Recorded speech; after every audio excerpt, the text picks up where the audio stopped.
మగాళ్ళు బాధపడకండి, అందరిలాగే మగవాళ్ల కోసము ఒక రోజు. పూర్తి వివరాలకు చదవండి రేపటి సాక్షి హైదరాబాద్ ఎడిషన్. చాలా స్పష్టంగా ఒకే విషయం అర్థమవుతుంది. ఈ రాష్ట్రంలో జరుగుతున్నటువంటి అన్యాయాల మీద ఎవరు మాట్లాడకూడదు. వారు కూడబెట్టుకున్నటువంటి మూటల గురించి ఎవరు మాట్లాడకూడదు. పేదలకు వారు ఇచ్చినటువంటి మాటల గురించి ఎవరు మాట్లాడకూడదు. మాట్లాడినటువంటి ప్రతి ఒక్కరిని అణగదొక్కేటటువంటి ప్రయత్నంలో భాగంగానే నా మీద ఈ కేసులు దాదాపుగా ఉన్నటువంటి మండలాలన్నింటిలో కేసులు పెట్టారు. 5 మండలాల్లో 5 కేసులు ఉన్నాయి. అవి కాకుండా అదనంగా ఇంకొక 3 కేసులు, మొత్తం 8 కేసులు పెట్టారు. ఎందుకు కారణం ఏంటి? కేవలం మీరు ప్రెస్ మీట్లు పెట్టి ప్రభుత్వాన్ని ప్రశ్నిస్తున్నారా? ఇంకా వేరే అంతకంటే ఏముంటుంది? ఈ రాష్ట్రంలో జరుగుతున్నటువంటి అన్యాయం మీద మాట్లాడుతున్నాం. వారిస్తానని ఎగ్గొట్టినటువంటి హామీలపై మాట్లాడుతున్నాం. వైఎస్ఆర్ కాంగ్రెస్ పార్టీ శ్రేణుల్ని నిర్బంధించి వారు చేస్తున్నటువంటి మారణకాండ మీద మాట్లాడుతున్నాం, దమనకాండ మీద మాట్లాడుతున్నాం, అత్యాచారాల మీద మాట్లాడుతున్నాం, అభాగ్యులపై వారు చేస్తున్నటువంటి ఈ నియంత పోకడలని గురించి మాట్లాడుతున్నాం. అవే వారికి మింగుడు పడక ఈ యొక్క కేసుల రూపంతో అనగదొక్కే ప్రయత్నం చేస్తున్నారు. కానీ అది సాధ్యమవుతుందా? ఇప్పటివరకు మీ పార్టీ కేడర్ మీద కేసు పెట్టారు, ఇప్పుడు లీడర్ల మీద కేసు పెడుతున్నారు. ఎందుకు ఒక భయాందోళన సృష్టించాలని కూటమి ప్రభుత్వం ప్లాన్ చేస్తున్నారు? ఈ రాష్ట్రంలో 5 సంవత్సరాల్లో వైఎస్ఆర్ కాంగ్రెస్ పార్టీకి ఎక్కడా కూడా వ్యతిరేకత రాలేదు. ఈ 5 నెలల కాలంలో కూటమి ప్రభుత్వానికి వచ్చినటువంటి వ్యతిరేకత వర్ణాతీతం. దానికి అనుకూలంగానే ఆయనకు సంబంధించినటువంటి తెలుగుదేశంకి అనుకూలమైన మీడియా ఛానల్ నడిపేటటువంటి రాధాకృష్ణ గారు తన పలుకుల్లోనే చెప్పారు, సోషల్ మీడియా బలంగా చేస్తుంది, ప్రభుత్వం చేసేటటువంటి తప్పుల్ని ఎత్తి చూపుతుంది, వీరి యొక్క ఈ దమనకాండని ఏలెత్తి చూపుతుంది, దానిలో సక్సెస్ అయిందని వారి మాటల్లోనే చెప్పారు. అంటే ఆ చెప్పిన తర్వాతే మళ్ళీ డిప్యూటీ చీఫ్ మినిస్టర్ గారు మాట్లాడారు. అంటే వారు చేస్తున్నటువంటి తప్పులు పెద్ద ఎత్తున ప్రజల్లోకి వెళ్ళాయి. ఇది ఎవరో ప్రచారం చేస్తే వెళ్ళలేదు. పథకం ఎవరికి అందుతుంది? ప్రజలకు అందుతుంది. నువ్వు పథకం ఇచ్చినప్పుడు ప్రజలే నీపై తిరగబడతారు, నీపై వ్యతిరేకత చూపిస్తారు. అది వారిపై వ్యతిరేకత వచ్చింది. వారు ఎప్పటికప్పుడు పెయిడ్ ఆర్టిస్టులను పెట్టుకొని సర్వేలు చేయించుకుంటుంటారు. 5 నెలల్లో విపరీతంగా వ్యతిరేకత వచ్చింది. ఈ వ్యతిరేకత నుంచి అడ్డుకోవాలి, బయటపడాలంటే ఒకే ఒక ఉన్నటువంటి ప్రతిపక్షాన్ని అణగదొక్కాలి. దానిలో భాగంగా మాట్లాడేటటువంటి వ్యక్తుల మీద కేసులు పెట్టి వారిని అడ్డుకునేటటువంటి ప్రయత్నం చేయాలి.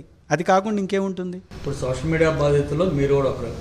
ఏ విధంగా ఎదుర్కొంటారు? ఏ విధంగా మీరు ఈ సమస్యను పరిష్కరించారు? సార్, కేసుల గురించి భయపడే ప్రసక్తే లేదు. న్యాయపరంగా చట్టపరంగా ఖచ్చితంగా ఎదుర్కొంటాం. న్యాయస్థానాలు ఉన్నాయి. ప్రజాస్వామ్యంలో ప్రశ్నించేటటువంటి గొంతు ప్రతిపక్షానిది. ప్రతిపక్షం లేకపోతే ప్రజాస్వామ్యానికి విలువ ఉండదు.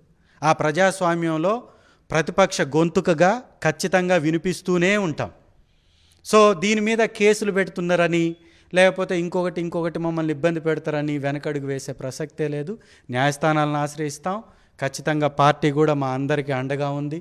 జగనన్న మా అందరికీ అండగా ఉన్నాడు. ఖచ్చితంగా పోరాటం చేస్తాం, వీటి నుంచి బయటపడతాం. ఇప్పటికే ప్రశ్నిస్తున్నారు కాబట్టి మీ మీద కేసులు ఇంకా రానున్న రోజులు ఇంకా పెరిగే అవకాశం ఉంది. సో వీటన్నిటి నుంచి ఏ విధంగా బయటపడతారు? పార్టీ లీగల్ సెల్ వైపు నుంచి మీకు ఎలాంటి అండ లభిస్తుంది? YSR Congress party legal cell నుంచి సంపూర్ణంగా మద్దతు ఉంది. వీటి నుంచి బయటపడతాం అనేటటువంటి ఆశాభావం ఉంది. ఎందుకంటే దాంట్లో ఏమీ లేదు. కావాలని పెట్టినటువంటి కేసు అది ఏం మర్డరో లేకపోతే దోపిడియో దొమ్మికో సంబంధించినటువంటి కేసు కాదు. ఈ రాష్ట్రంలో జరుగుతున్నటువంటి విషయం మీద మాట్లాడినటువంటి ఒక సత్యం మీద మాట్లాడినటువంటి అంశం. న్యాయస్థానాలు చూడవా? రోజువారీగా పేపర్లో వచ్చేటటువంటి పేకాట క్లబ్బులు నిర్వహిస్తుంది ఎవరు? అది కాసుల కకృతితో కాదా అవునా అనేది న్యాయస్థానాలకు తెలియదా? కాబట్టి ఖచ్చితంగా న్యాయస్థానాలు కూడా మా వైపు నిలబడుతుంది అనేటటువంటి ఆశాభావం ఉంది. మా టీం కూడా పనిచేస్తుంది. దాంతోపాటు మీరు అన్నట్టుగా ఇంకా ఎక్కువ కేసులు, ఎన్ని కేసులు పెట్టినా అదిరేది లేదు, బెదిరేది లేదు. ఇంకా బలమైనటువంటి పోరాటం చేస్తాం, దృఢ సంకల్పంతో పోరాటం చేస్తాం, ప్రజల వైపు నిలబడతాం, ప్రజల మద్దతుతో తిరగబడతాం. ఎమ్మెల్యేగా ప్రశ్నించే హక్కు మీకు ఉంటుంది, కానీ మీ మీద కూడా కేసులు పెట్టడం ఏ విధంగా చూస్తున్నారు? ఇది ఒక గడాఫీ పాలనగా, ఒక హిట్లర్ పరిపాలనగా ప్రజలే చూస్తున్నారు. అసలు ప్రజాస్వామ్యబద్ధంగా ఎన్నుకున్నటువంటి ఎమ్మెల్యే ప్రశ్నించకపోతే ఎవరు ప్రశ్నించాలి? ఇప్పుడు ప్రతిపక్షం గొంతు లేకుండా మీరు శాసనసభ నడిపిస్తుంటే నవ్విపోతున్నారు. మీరు చెప్పేటటువంటి మాటలకి, మీరు కేటాయిస్తున్నటువంటి పద్దులకి, చేసేటటువంటి పనులకి సంబంధం ఉందా? తానా అంటే తందానా అన్నట్టుగా భజన కార్యక్రమం తప్ప శాసనసభ సాక్షిగా ప్రతిపక్ష గొంతు లేకుండా ఏ విధంగా ప్రజలకు మేలు జరుగుతుంది? ఇన్నిసార్లు మేము చెప్పాం, మాకు సమయాన్ని కేటాయిస్తామని మాట ఇవ్వండి స్పీకర్ గారు, మేము వస్తామని చెప్తున్నాం. ఎందుకు కనీసం సమయాన్ని కూడా కేటాయిస్తామని చెప్పలేకపోతున్నారు? సమయాన్ని కేటాయిస్తే వారి తప్పులు బయటపడతాయి, వారి అన్యాయాల్ని నిలదీస్తాం, ప్రజల యొక్క గొంతుకగా నిలబడతాం. కాబట్టి రాకుండా చేయాలనేటటువంటి ప్రయత్నం. మీ మీద కేసులు అనగానే ఆటోమేటిక్గా మీ నియోజకవర్గ ప్రజలు కొంచెం ఆందోళన కలుగుతారు. సో మీ నియోజకవర్గ ప్రజలకు మీరు ఏం చెప్తారు, ఏం భరోసా కల్పిస్తారు, ఏం ధైర్యం కల్పిస్తారు?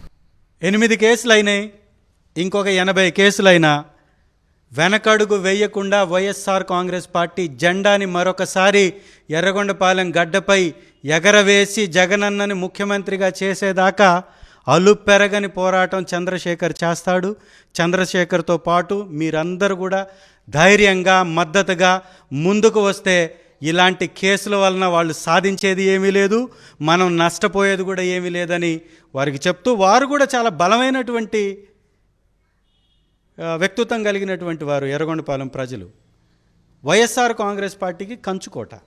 YSR Congress party, YSR guarantee, YSR Congress party అన్న జగన్మోహన్ రెడ్డి గారంటే చెప్పలేనటువంటి అభిమానం, పిచ్చి ప్రేమ కలిగినటువంటి నియోజకవర్గం మాది. కాబట్టి ఎవ్వరూ వెనకడుగు వేయరు, అదురుబోయే ప్రసక్తే లేదు.